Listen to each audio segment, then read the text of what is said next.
Que Jesus, nosso Mestre Maior, envolva-nos em sua paz. Iniciamos nesta oportunidade mais uma atividade do Centro Espírita Caminho do Evangelho. Ainda que fisicamente distanciados, atendendo as orientações sanitárias de distanciamento social, nós unificamos os nossos pensamentos em prece para juntos refletirmos os ensinos de Jesus à luz da doutrina espírita.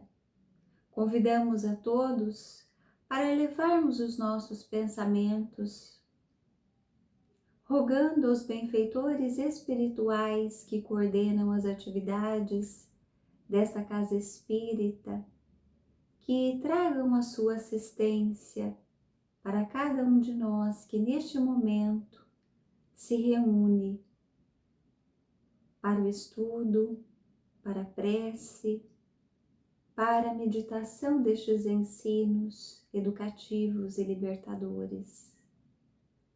Rogamos a estes benfeitores amigos que nos assistam para que nós possamos obter o recurso fluídico que nos podem trazer.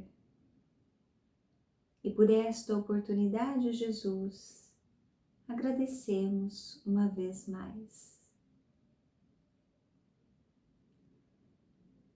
Apreciando a realidade vivida no momento, são bastante perceptíveis os desafios que então se alastram pela sociedade. Vence muitas misérias, muitas necessidades, muitas enfermidades do corpo, mas sobretudo da alma. Porque aqueles que estão nos cargos de poder, de mando, na liderança de representatividade política, ao invés de atenderem às necessidades do povo, premido pelas dores variadas, usurpam o poder.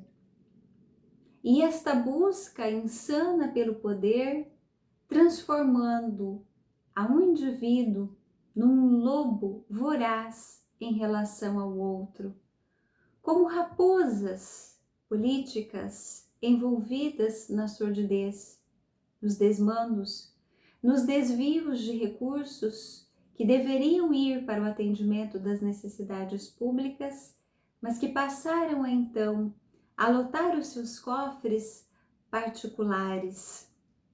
O destaque social, a busca pelo poder, pela vaidade, pela bajulação, a sensualidade desvairada e os desesperos por toda parte, fracos e oprimidos, sem ninguém vê-los, os invisíveis, sofrendo as arbitrariedades daqueles que deveriam protegê-los, a injustiça graçando em toda parte. O palco da vida era tomado pelas cenas de corrupção, dos desmandos e os párias e miseráveis abandonados. Estas cenas que parecem tão conhecidas de nossa parte são aquelas que demonstram-se, que apresentam-se no cenário que teria por acolhimento a vinda do espírito mais evoluído que a Terra conheceu. Neste cenário de tamanhos desmandos, nascera aquele que viria trazer a boa nova de nosso Pai, de Deus nosso Pai. Estamos falando do nosso Mestre Jesus. Era este cenário social, era este o cenário moral da Terra aos tempos da vinda do Cristo, como nosso Mestre, o nosso professor. Parece muito curioso que esta descrição pareça tão conhecida de todos nós. Parece muito estranhável que nos dias de hoje, aparentemente, nada mudou. E nós já temos mais de 2000 anos da vinda de nosso Mestre Jesus. Ele falara justamente aos corações, aqueles que Mateus, o evangelista, registrará, aqueles que tinham ouvidos de ouvir. Eram aqueles considerados à sua época como tolos, desvalidos, pobres de espírito. O que um homem de poder e de riquezas teria com filho de carpinteiro? Não era do seu interesse ouvi-lo. Mas ele se fez não apenas o defensor, mas o libertador daqueles espíritos escravizados pelos desmandos, pelas desordens do corpo, pelos desatinos dos homens que deveriam apoiá-los, mas que não faziam. Ele foi o libertador das mulheres, o exemplo, aquele que nos disse que deveríamos acolher os seus ensinos com a pureza de espírito, tal como as crianças, ainda sem apresentar as suas tendências, considerando então as matrizes adormecidas, porque ele sabia que as crianças não eram espíritos novos, eram espíritos antigos, em corpos recém-criados, numa nova oportunidade. Mas ainda assim, naquele momento, na infância, aquelas tendências inferiores não se apresentavam. A espontaneidade característica daqueles espíritos foi o que fez com que ele dissesse para que nós recebêssemos a sua proposta como aquelas criancinhas, convidando a ele exatamente aqueles com os corações abertos, com os ouvidos, com as mentes liberadas para auscultar, para assimilar os teus ensinos. E nós notamos que ele veio naquele momento para justamente trazer a proposta do seu Pai, de Deus Criador. Ele o enviou para trazer não a destruição da lei antiga, da lei mosaica e especialmente dos 10 mandamentos, a primeira revelação da lei de Deus, que se dá a conhecer na terra através da fenomenologia mediúnica, em que o grande legislador hebreu, Moisés, sobe ao monte e ali recebe uma voz, ouve-a, julgando ser a do Criador. Em verdade, eram os espíritos superiores que vinham trazer os 10 mandamentos, que foram suficientes para libertar muitos espíritos da escravidão moral em que se encontravam. Nem todos, porém, deram ouvidos a este ensino, e é então que o Pai manda o seu Filho dileto, que não veio destruir, mas dar cumprimento, mas sintetizar e exemplificar a lei divina do nosso Criador. E resume-a: amar a Deus acima de todas as coisas e ao próximo como a si mesmo. Toda a lei e os profetas estão contidos na lei de amor. E de fato, ele viria atender às muitas demandas dos corações doloridos, das mentes perturbadas por tantas injustiças. E ele então, numa oportunidade de grande importância, falando à turba, vai lhe trazer uma proposta libertadora. Vinde a mim, todos vós que estáis aflitos e sobrecarregados, que eu vos aliviarei. Nós poderíamos perguntar para nós mesmos, também nós não estamos aflitos enquanto coletividade, e humanidade terrenas? Também estes momentos desafiadores, numa circunstância em que estamos premidos por uma doença que se alastra de forma pandêmica, não é este o motivo para aflições quando nos advém a enfermidade e mesmo a morte de entes queridos? Quando nos advêm as perdas financeiras e muitas vezes o sustento da nossa necessidade básica material, de nossa subsistência, não é este o motivo de aflição? A relação familiar que nem sempre se estabelece em vias de harmonia, porque nem sempre encontramos no seio de nosso núcleo mais proximal aqueles espíritos com os quais privamos da grande afetividade, afinidade. Não parece isto um momento de uma causa de grande aflição? Não estamos sobrecarregados de emoções perturbadoras, do medo, da insegurança? Muitas vezes a muitos advirá o desespero, a desesperança.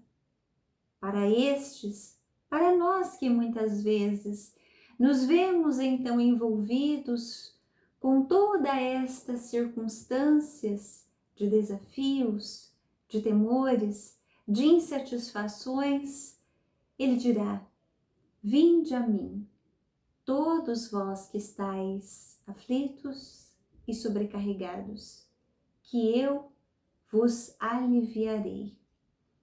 Nosso mestre, que veio dar o testemunho da verdade, não poderia nos dizer algo que não fosse capaz de cumprir, ou que não viesse de fato a cumprir. Então, se o nosso mestre nos ofereceu o seu convite para dele nos aproximarmos, com a garantia de que nos aliviaria, temos então um recurso preventivo e terapêutico para as nossas aflições e para a nossa sobrecarga. E ele continua: tomai sobre vós o meu jugo e aprendei comigo, que sou brando e humilde de coração, e achareis repouso para vossas almas. Pois é suave o meu jugo e leve o meu fardo.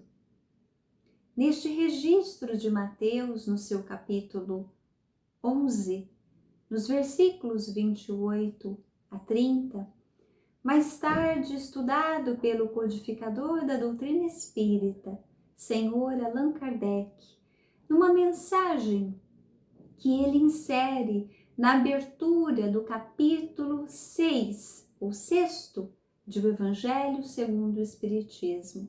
O Cristo Consolador é o título deste capítulo. O primeiro texto, o jugo leve. Podemos nos perguntar: o que seria o jugo leve?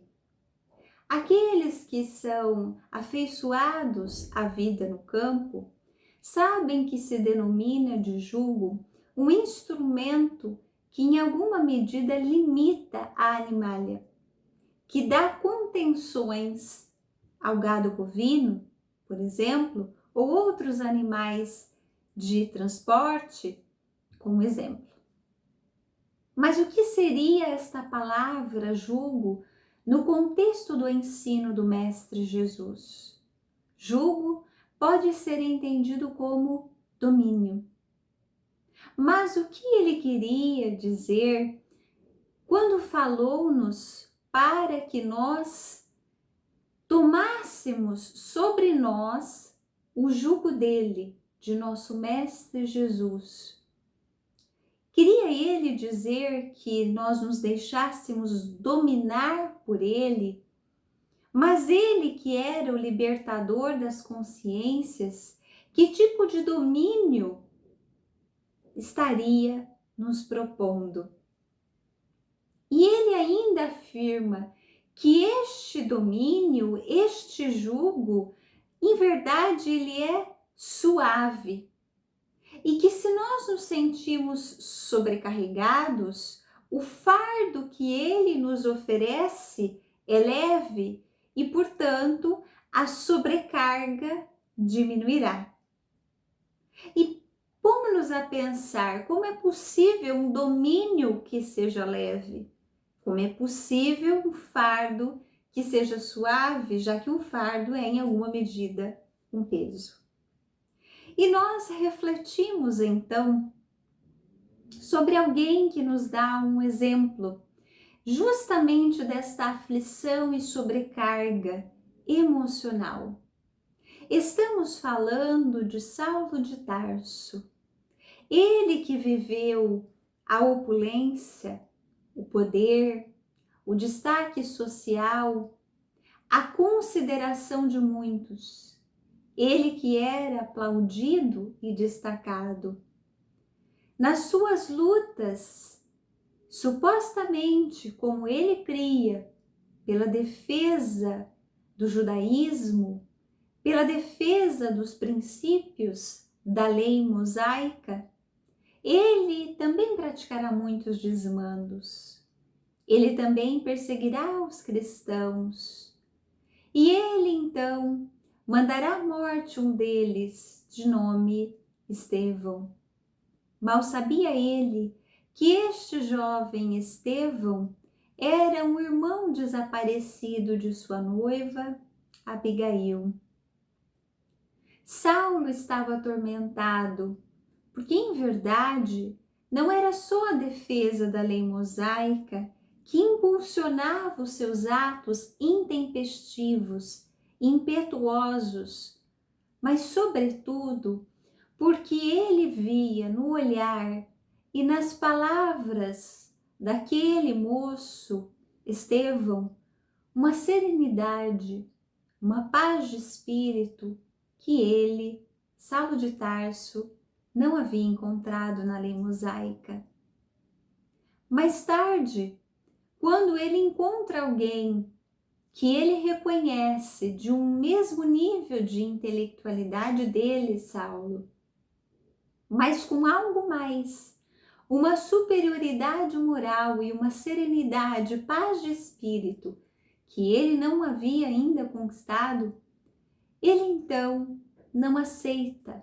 O seu orgulho se fere e é então que convence os seus pares do sinédrio judaico para condená-lo ao apedrejamento sob a alegação de que ele estava desviando os ensinos de Moisés do seu curso, perturbando a população. Mas qual não é a sua surpresa quando justamente no dia da lapidação, da morte às pedradas, a sua noiva amada reconhece na vítima que era de fato alguém que naquele momento estava numa provação, queria levá-lo aos cimos da espiritualidade superior. Estevão já era um espírito superior, mas os mártires, os cristãos, também deram testemunho da verdade com a sua própria vida. E ela ali reconhece o irmão que havia desaparecido, do qual fora separada pelos desmandos da soldadesca romana cruel. E ele é tomado de muita comoção. Ele havia mandado matar o irmão da sua noiva. Mas aquele que estava ali nos estertores da agonia, dirá a ele, numa sublimação do amor ao próximo, da tolerância, da compreensão: irmão Saulo, fico muito feliz de deixar a minha irmã aos seus cuidados. Certamente, você será para ela excelente esposo. E quando você conhecer a Jesus, também será um valoroso cristão. Ele, premido de um orgulho muito ferido, porque naquele momento ele se deu conta de que ele tinha cometido um ato nefando. Ela, jovem, também perdoou-o. E ele é tomado de espanto. Ele morde os lábios, afasta-se dela por meses, porque no fundo a sua consciência lhe pesava. No fundo, o seu orgulho não permitia que ele se perdoasse, apesar de os irmãos já o terem compreendido nos limites que a sua viciação moral o colocavam até então. E depois de muitas saudades, ele vai buscar a noiva amada. Depois de muito refletir que, embora no fundo considerasse imperdoável seu ato, era preciso ir à frente. Era preciso reconstruir a vida porque ele amava em verdade. Mas para sua surpresa, ela também já estava, depois de muitas dores, enfrentou a orfandade materna na infância, viu o pai ser duramente assassinado pela crueldade do Império Romano, verá o seu irmão se tornar um escravo, do qual ficará afastada, adotada pela benevolência de um casal amigo, sozinha no mundo. Vai encontrar um noivo amado, um espírito que lhe era afim, aquele que fora o seu espírito vinculado a quem amava. Mas logo à frente se dá conta de que ele era o mandante do assassínio do seu irmão dileto. Foram tantas as dores morais que Abigail vivenciou, que ele vai encontrá-la em verdade carcomida pela doença. As dores morais também fragilizam o sistema imunológico e havia-lhe tomado uma dolorosa doença, tuberculose às vascas da morte. Mas ele encontra sua noiva amada com a mesma serenidade e paz de espírito com que Estevão se despediu na partida de volta à vida espiritual. E ele é tomado de profundo espanto e dirá: por que é que ela se encontra naquela condição?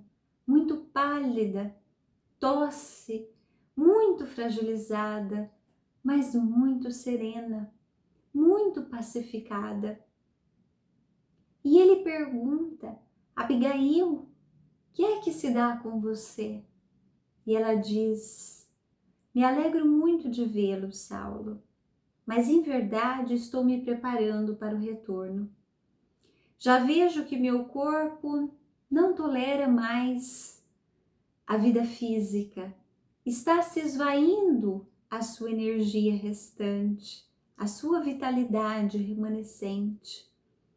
Mas eu encontrei para o meu coração, Saulo, o preenchimento das dores que ganharam para mim uma nova significação. E ele pergunta: como é isto, Abigail? O que é que se passou com você? E ela disse: eu me sentava, Saulo, no banco à frente onde nós costumávamos conversar, onde planejávamos o futuro à sua espera.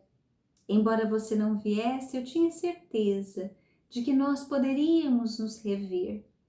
E num dia destes, nesta estrada de Jope, por aqui passou um senhor chamado Ananias. E ele me deu a conhecer, Saulo, o reino de Deus. Ele me demonstrou os ensinos do grande mestre Jesus. E ele me encheu de esperanças consoladoras com estes ensinos que Jesus nos legou. E agora, Saulo, os nossos sonhos de juventude se desvanecem, mas em verdade o meu coração se alegra, porque eu retorno à vida verdadeira do Espírito imortal. E sei que nós poderemos estar juntos de outra maneira, de uma forma mais sublimada. Ele tenta negar, diz que ela não morreria. Isso não poderia acontecer, Deus não poderia fazer isso com ele. Era o seu sonho de juventude. E ela diz: não, Saulo, já agora vejo Estevão que vem me buscar. Estou me libertando da matéria. Nós, Saulo, não construiremos uma família do corpo, mas os nossos serão os filhos do Calvário. A quem você levará também poderá levar todos os préstimos da sua inteligência através da mensagem cristã. E então ela se despede do noivo amado. E ele então tem uma ira, uma cólera muito intensa, porque afinal de contas, o orgulhoso não aceita ser contrariado. Ele entende que tudo tem de ser como a sua vontade e os seus caprichos. Para ele, as coisas são conforme ele vê e devem ser como ele quer. Mas a lei de Deus, que é justa e benévola para conosco, tem os seus desígnios, as suas orientações. Felizes daqueles que deliberadamente escolhem segui-la, sem necessitarem voltar-se ao Pai pelo látego, pelo chicote da dor. Mas não foi o caso dele.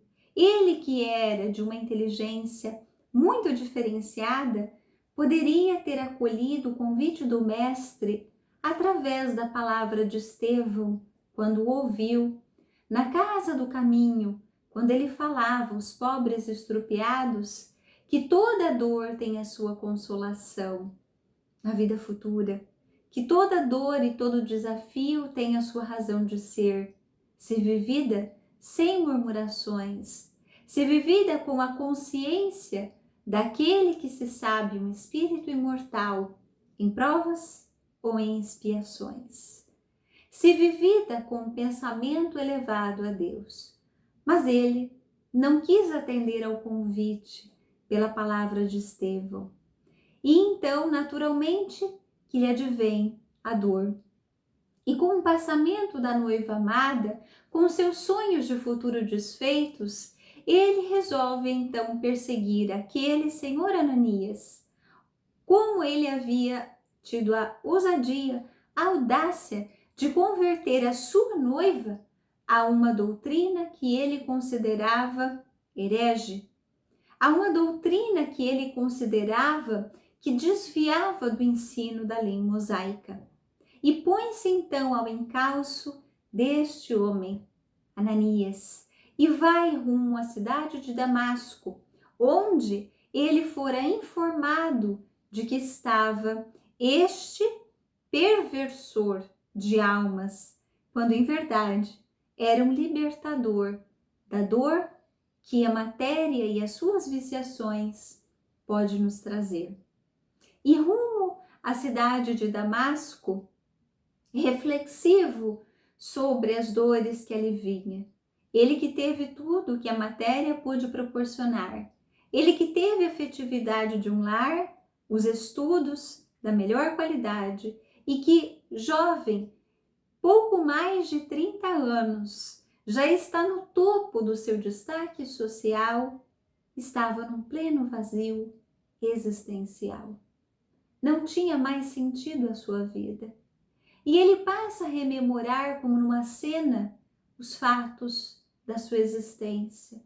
Lembra-se de Estevão, lembra-se do ato nefando da sua morte, lembra-se da despedida profundamente dolorosa da noiva amada, do desvanecimento de todo o seu planejamento de vida, dos filhos que ele almejava ter com aquele espírito, aquela mulher de uma conduta exemplar, de uma afetividade, de uma ponderação que sopesavam, que controlavam seus ímpetos, os seus impulsos vaidosos. Mas qual não é a sua surpresa quando nessas reflexões profundas verá diante de si uma luminosidade destacada, muito distinta da luz solar, ele dirá. Não era uma luz exatamente como as que nós conhecemos no corpo, se diferenciava de toda a beleza e esplendor que jamais vira.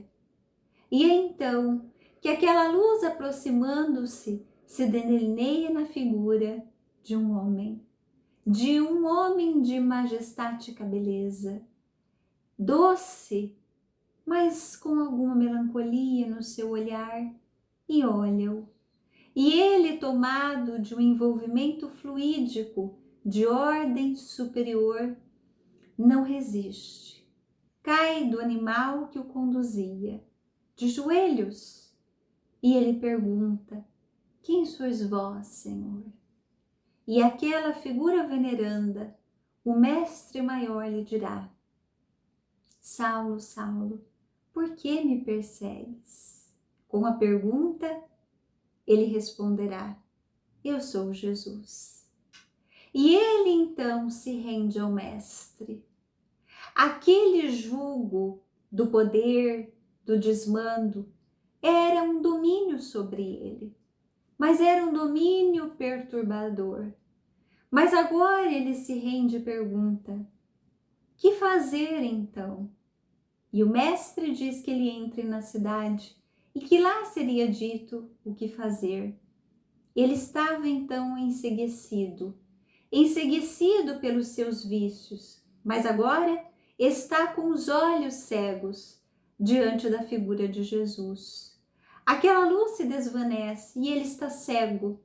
Os amigos levam-lhe para dentro de Damasco e lá deixam-no numa hospedaria, porque o seu amigo de infância, quando sabe que ele teve este encontro que os companheiros de viagem descrevem, julgam que ele enlouqueceu.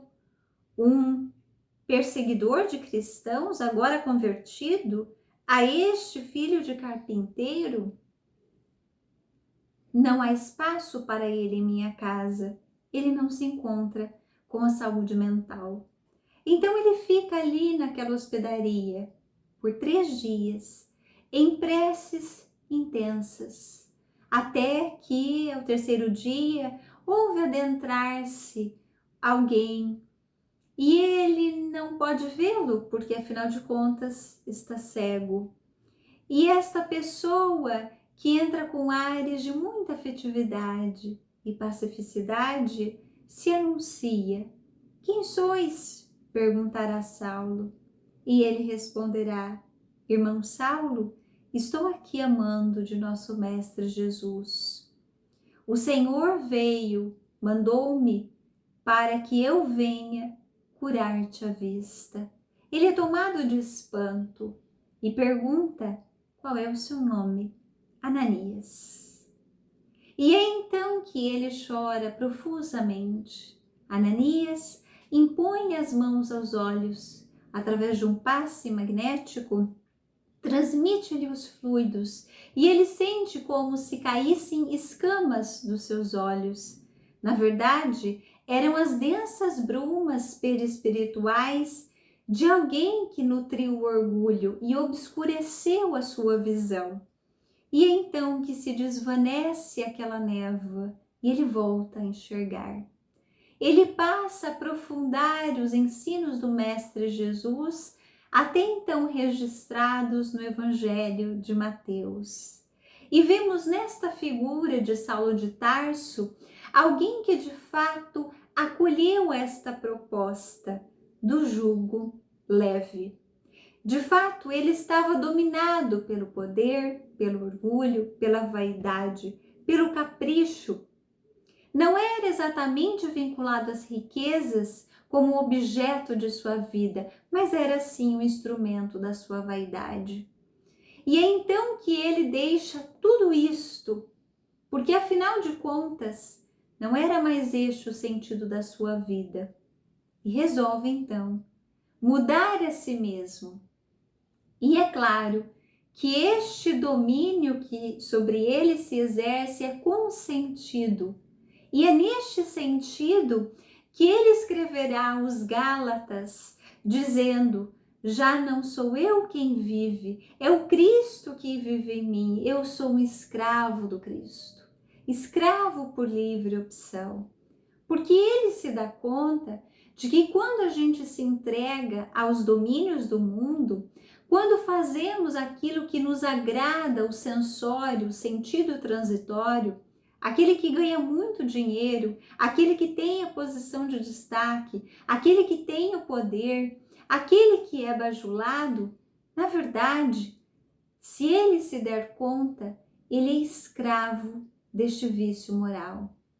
Não é esta uma conquista do espírito que esteja no seu domínio e a qualquer momento poderá se desvanecer. E é então que quando mais se eleva aos pedestais do mundo, maior é a altura da onde poderá ser arrojado numa queda de desilusão profundamente dolorosa. Então, quando Jesus propõe que nós aceitemos o seu jugo, porque este jugo é suave, ele está nos propondo que nós façamos o sacrifício das nossas viciações.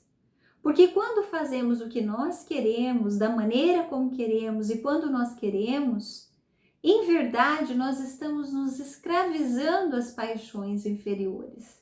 E naturalmente que isso gerará enfermidades, seja do corpo, seja do espírito. E isso será um fardo muito pesado. Mas o jugo do Cristo, embora seja um domínio, porque nós nos constrangemos na medida em que decidimos ser cristãos, a seguir a lei do Cristo. E para isso, muitas vezes, serão necessários sacrifícios extremamente árduos. É o sacrifício de silenciar quando alguém nos ofende. É o sacrifício de abrir mão, muitas vezes, do tempo com o ser amado para atender a um ser desesperado e desvalido que esteja requerendo mais. É o sacrifício de muitas vezes deixar o nosso tempo de descanso para atender a necessidade de alguém que não é nosso irmão em corpo, para atender a necessidade de alguém com quem não temos um compromisso pessoal, porque não é nosso pai, não é nosso filho, mas é o nosso irmão, filho do mesmo pai. É um sacrifício de nós sermos desconsiderados e não deixarmos que o nosso orgulho nos gere a cólera, a fúria. É este o domínio que Jesus nos propõe, nos deixarmos permear e dominar pela sua luz. Mas este domínio e este fardo, este domínio é suave porque ele nos previne de uma série de dissabores que o nosso orgulho ferido nos causa.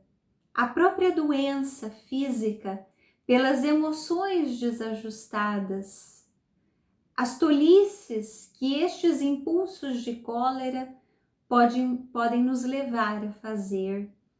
E este fardo é leve porque, de fato, o fardo desses exercícios morais há um fardo, pesa-nos em alguma medida. Mas este fardo do sacrifício pelo esforço da mudança não é tão pesado e este jugo também não é tão intenso quanto daquele que se arrepende. Se arrepende pelo mal que fez e se arrepende pelo bem que não fez. Então é neste sentido que Senhor Allan Kardec nos reportará este convite de Jesus. Vinde a mim, todos vós que estáis aflitos e sobrecarregados, que eu vos aliviarei. Quais seriam as aflições? Dirá então o codificador da doutrina espírita: todos os sofrimentos, misérias, decepções, dores físicas, que muitas vezes a medicina terrena não logra encontrar substâncias medicamentosas nem para a cura e nem tampouco para aliviar os sintomas, às vezes atrozes, perda de seres amados, o que é uma dor para o nosso coração de uma grande intensidade. Todas essas dificuldades, estes sofrimentos do corpo ou da alma, encontram consolação na fé no futuro, na confiança na justiça de Deus, que o Cristo veio nos ensinar. Dirá ainda o Senhor Allan Kardec sobre aquele que, ao contrário, nada espera após esta vida, ou que simplesmente duvida do futuro. As aflições caem com todo o seu peso e nenhuma esperança lhe mitiga o amargor. Imaginar que aqueles a quem amamos nós jamais veremos é altamente constrangedor, pode ser mesmo desesperador. Mas a certeza de que há um motivo e que, se Deus é bom, nenhum padecimento é injusto, o olhar para esta situação com a humildade de quem deseja ajudar a si mesmo por uma postura madura de reflexão sobre o que tem a aprender com aquelas circunstâncias, e a certeza de que, se bem vivido este momento, isto passará. Essa predisposição íntima é o que vai fazer com que nós consigamos alcançar a sintonia com Jesus, através dos espíritos, seus prepostos, dos espíritos superiores que ele envia para nos dar o contributo dos pensamentos, das sugestões mentais, das inspirações, para nos concederem os seus bons fluidos, que nos dão exatamente o suporte para que a gente tenha o amparo, a base, o auxílio para que este fardo não seja tão pesado. É como se alguém nos desse a mão e nos ajudasse a transportar aquele fardo pesado, e ele se torna mais leve. Este jugo suave, porque é uma contenção em que a gente se impõe, e nós passamos a alcançar porque nos submetemos decididamente à lei, decidimos não reagir, decidimos crer, decidimos entender os propósitos do Criador, resignar-nos naquilo que não está ao nosso alcance modificar. É isto o que nos torna este jugo leve. Quando nós nos entregamos a esta proposta de Jesus, quando estabelecemos o diálogo pela prece, quando nos colocamos na condição de seus servos, atendendo às dores que passamos a enxergar daqueles que convivem ao nosso lado e que eram invisíveis, e que muitas vezes padecem mais do que nós, e passamos a vê-los, a enxergá-los, e passamos a entender também que também o nosso fardo não era tão pesado assim, porque há outros mais pesados que as nossas forças podem ajudar a carregar. E é neste sentido que ele dizia que fôssemos a ele, nós os que nos sentimos fatigados, desesperançados, desesperados, que ele nos aliviaria. Mas ele faz depender de uma condição essa assistência, e a felicidade que promete aqueles que se veem em aflição. Somente lograrão essa assistência, esta paz de alma, aqueles que se dispõem a seguir a lei que ele ensinou. Amar a Deus acima de todas as coisas, a nosso próximo como a nós mesmos. Então, o seu jugo, o seu domínio é a observância desta lei. E de fato é um domínio porque às vezes a nossa vontade quer nos impulsionar, quer nos impulsionar ao vício do tóxico, do alcoólico, mas este jugo é a contenção do meu querer e eu domo as minhas más inclinações. Então, de fato, é um esforço, porque o meu impulso, a minha vontade ainda não foi domada, mas à medida em que eu consigo dominar e modificar a minha vontade, então é muito fácil. Como também ele perguntará em O Livro dos Espíritos, aos Espíritos, se a nossa vontade seria incapaz para vencer as más inclinações, nas questões 909, 910, 911 desta obra veneranda. E eles dirão que não. O que nos falta é a vontade. Então, de fato, existe um esforço hercúleo para que a gente queira seguir esta lei. Mas quando nós nos decidimos, como fez Saulo, então nós nos entregamos a Jesus. E não é que não haja fardos mais. Ele teve que lutar muito ainda com o seu egoísmo. Ele teve que lutar muito mais ainda com o seu orgulho. Em vários momentos ele vai ter divergências com os amigos, os apóstolos. Em vários momentos ele passará fome. Ele terá o suprimento do estritamente necessário. Ele também será apedrejado. Afinal de contas, era uma constrição expiatória. Entregar-se a Jesus não é deixar de ter padecimentos. Não é se prevenir das dores da vida, mas é prevenir as dores que são os tormentos voluntários. É prevenir a dor da irresignação e da revolta, que de fato aumenta muito os fardos, que são aqueles naturais da jornada carnal. O jugo do Mestre Jesus é a observância da lei de Deus, da lei de amor. É suave, pois apenas impõe este o dever, o amor e a caridade. Mas isto torna a vida, apesar dos desafios, também mais leve. É isto que nos coloca em sintonia com a espiritualidade superior.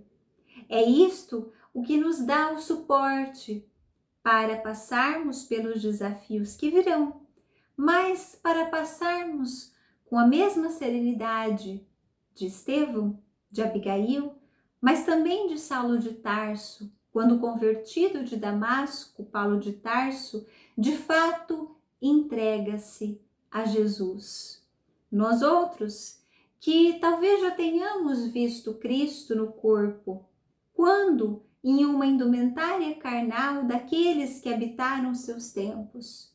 Mas nós outros, que ainda aqui estamos, podemos ver que em 2000 anos nada se modificou tão intensamente quanto poderia se nós coletivamente já nos tivéssemos entregado a Jesus, aceito o seu convite, dirigido-nos a Ele, aceito o seu jugo suave para que tivéssemos o nosso fardo mais leve.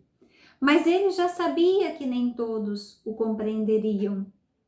E ele sabia que estava no planejamento de seu Pai a terceira revelação, o Consolador prometido, que ficaria eternamente conosco, que restabeleceria todas as coisas que haviam sido esquecidas, que nos esclareceria o motivo de aqui estarmos, de onde viemos, para onde vamos, o que temos de fazer.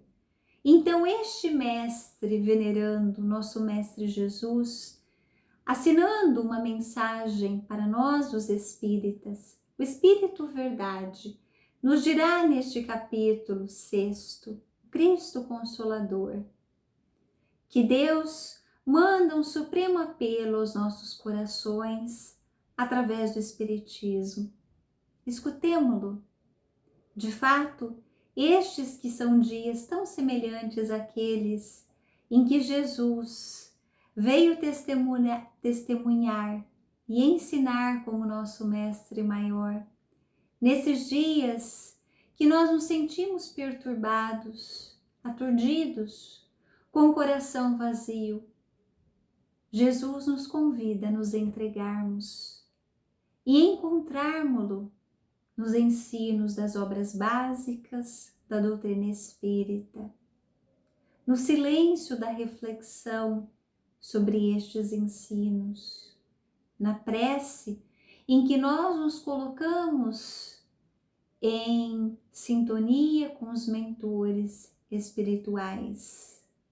As dores pelas quais passamos são tantos convites de Deus nosso Pai para que nós nos voltemos à sua lei divina libertadora, para nós nos estudarmos e nos submetermos por livre opção a esta proposta transformadora e que de fato nos traz um domínio, uma contenção das más inclinações, mas que nos tornará livres, porque achando-nos livres somos escravos dos vícios e constrangendo-nos a exercícios morais, nós nos tornamos de fato verdadeiramente livres do jugo da matéria.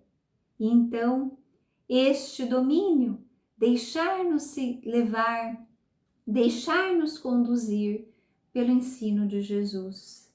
Entrega-te a Jesus.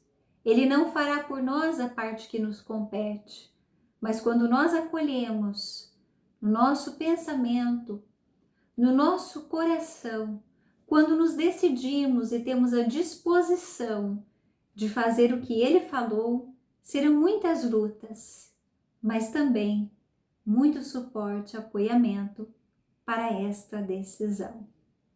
Nós agradecemos aos amigos pela companhia e direcionamos aos amigos espirituais em prece o nosso agradecimento por sabermos que Jesus conhece a cada um de nós, nominalmente, conhece o nosso passado, os nossos limites, as nossas potencialidades.